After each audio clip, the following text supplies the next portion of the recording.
Today we're standing on the I-205 multi-use path, which is a path that runs parallel to Interstate 205. It's also a primary way that people get to and from light rail and transit in this area. So it's really not just a transportation facility and serving a transportation purpose for cyclists and pedestrians, but also really is part of this community and connects it.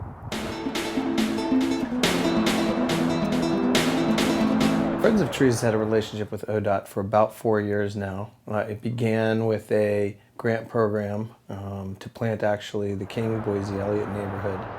We found out they were going to be doing improvements to the multi-use bike path and knew that there was a granting opportunity for capital improvement dollars from Metro and asked ODOT if they would consider capitalization of trees as part of their project. And they did, and that kind of led the way to a grant application and subsequent funding for the program. I'm doing it because I love planting trees.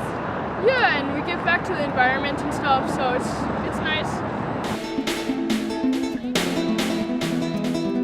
Green is part of why I love this place. Of course, it rains all the time, but that gives us those wonderful trees. And you have neighborhoods that have beautiful big trees because someone before us planted those trees. And that's what we're doing here today. So our kids and their kids can come and see, look at these big, huge trees growing. Someone thought about that 100 years ago, and we have that. And it's important for us to pass that on to the next generation.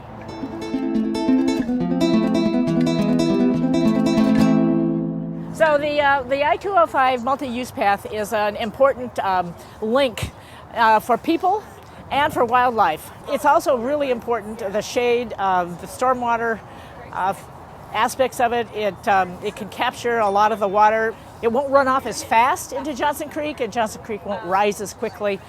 There's a lot of benefits to having the trees. Bueno, en el futuro, cuando llegue a unos 10 años, estos árboles van a crecer y se va a ver muy bonito aquí, lleno de árboles, sombra, y es algo muy bueno para limpiar el aire. For the first few years, ODOT has made a commitment to maintain these trees.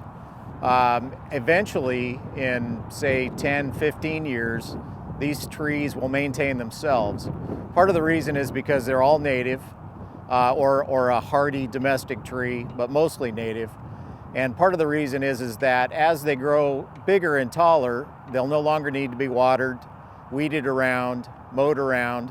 They'll actually shade out weeds and grasses and pretty much just grow like any other forest.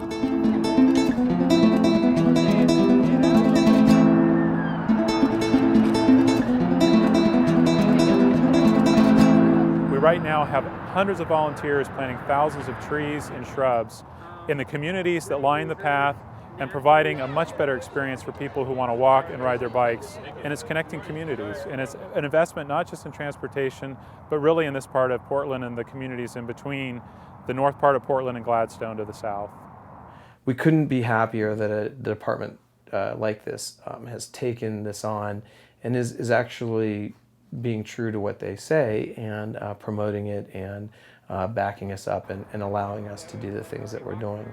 50 years from now, there will be a shaded path that will have native trees. You'll have some buffer zone between you and the road. That's what we look forward to in the future, and we're doing this for the next generations to come because it's cement now, and hopefully it'll be a forest that grows again. So yeah, that's our goal.